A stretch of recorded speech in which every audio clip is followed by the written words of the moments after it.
Hello and welcome to Pro Tour London. I'm Randy Buehler. I'm sitting in with Brian David Marshall and Tommy Wallamies. We are getting ready to watch the semifinals. That's Jeffrey Cerrone on the left of your screen. He may look tired and bored, but his deck is insane. Clearly the best deck that was drafted here. And he'll be taking on Johan Sadajpour in the semifinal matchup. How do you think this matchup's going to play out, Brian? Well, when I talked to Johan during the lunch break, yeah, he just took the deck list, looked at it, and shook his head, and then looked at it again and shook his head. And then I asked him how he planned to attack the deck. Okay. And he shook his head one more time. And he said, I can't beat Red Honden, I can't beat White Honden, I can't beat Ghostlet Raider. I just am going to have to mise, get lucky, beat down early, get my Akiba Gang Shinobis through. And seems like the Shinobi is his but he real felt fan. that Cerrone had a very strong advantage in this match. Did you get to see these deck lists, Tommy? I got to see Cerrone's deck list, but not Johan's. And Johan said to me, he didn't shook his head or anything. He just said that Cerrone has the advantage. Okay, So, Cerrone has every red card being played in the entire top 8, except for 2 Spiraling Embers that Masashi Oiso splashed a third color for. He has all the rest of the red. Yeah, when I talked to him, he said that there's Ghostlet Raider. Ghostlet Raider. And it puts a counter on Blade Main Pocket.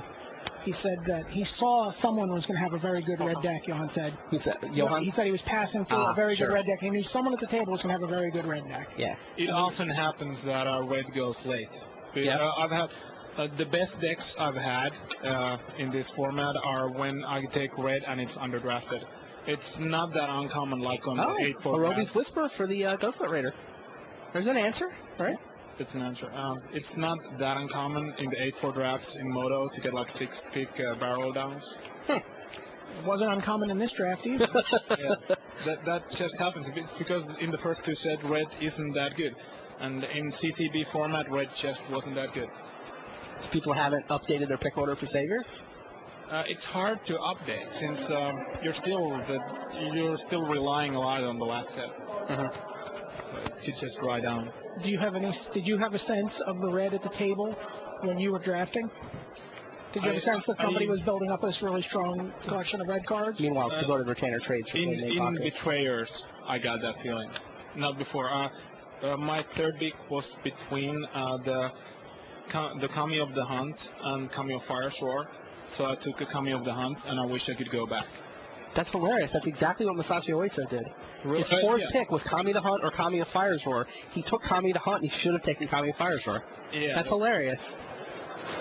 And it's even a better card, the Fireshore. Exactly. Yeah. That's what we were saying. We were watching Oiso. Yeah, it's such a reflex to take green cards. Since these people are here in the top 8, since they have been taking green cards. So it's hard to adjust. Ogre Recluse, Brothers Yamazaki, and So Cerrone against the Blade Master. How do you rank the colors at this point? Is green's just really good?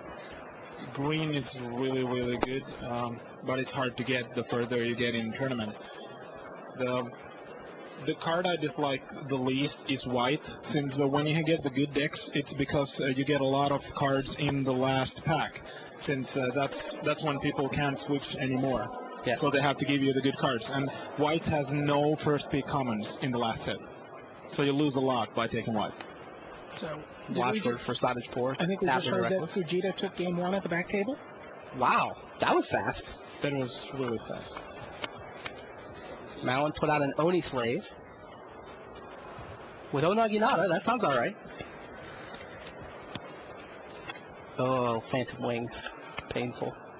There goes tempo, there goes life. Anytime you play Raving Oni Slave against the blue deck, there's always the danger that you're starting the game at 14. Or 11 if you replay it, right? Yeah. Which he did. Fujita has both Consuming Vortex and Phantom Wings. Yeah. So it'll be returning to the hand a lot. That Oni Slave was really good in playtesting when it was 1 life and 1 life.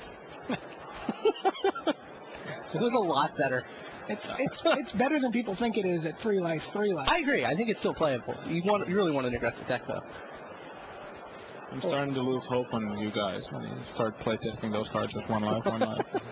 No, the designers, that's why we have developers, to say, this card's ridiculous. The designers are just like, I just work here. I don't know. They had Skullmane Baku with three mana, stuff like that.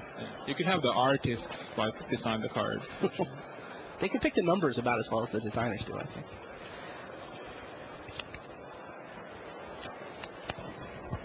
So what's happening now in our game? Watchword and Blade Master against Brothers and the Ogre. So it's a stall. A little bit of a stall. What would be interesting is if Cerrone gets his Moonlit Strider, that brings the Ghostlet Raider back into the game. So it does. So it would. Soul Shift is a really big part in trying to beat red decks, since you exhaust their removal. Right. Makes sense. So, the Watchword will be good. I'm a little surprised that Jeffrey isn't attacking with his Ogre Reckless. I mean, with 4 toughness, it doesn't actually die to either creature.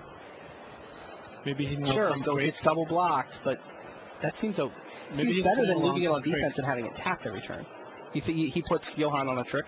What instance does Johan have? Does he have like Flow Through Radar or Indomitable Will or I know he's a Blessed Breath. He is Indomitable Will. Indomitable Will? Yeah. But that's not enough, right? No. It'd be a 4 or 5 then. Yeah. Did he really not attack with it last turn? Did he just play it last turn?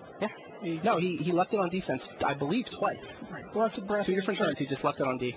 That's I was surprised. Now he's sending it. Now it serves. maybe he knows something we don't. He's going through. Looks like Johan took it. So he doesn't have a planes. Nope. So He's only got only 2 playing white 2 cards. white cards.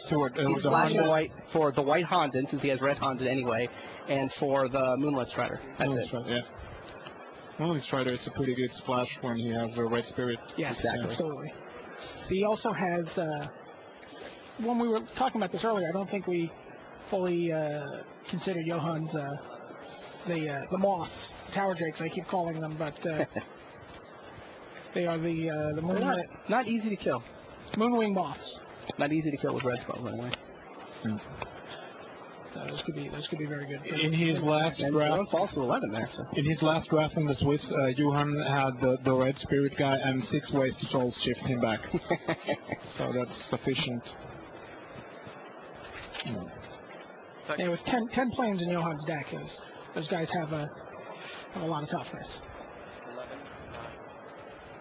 These guys are just swinging back and forth now.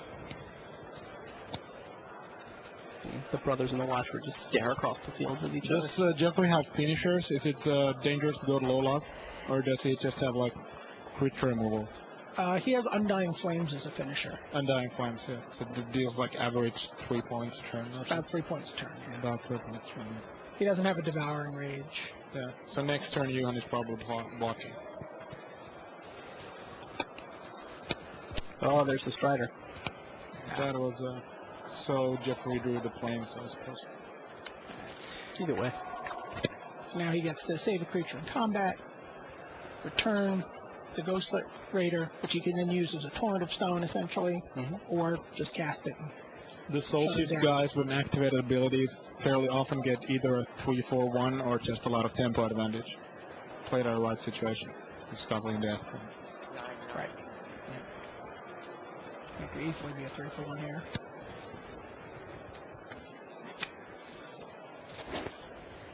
And the Diviner from Savage Board.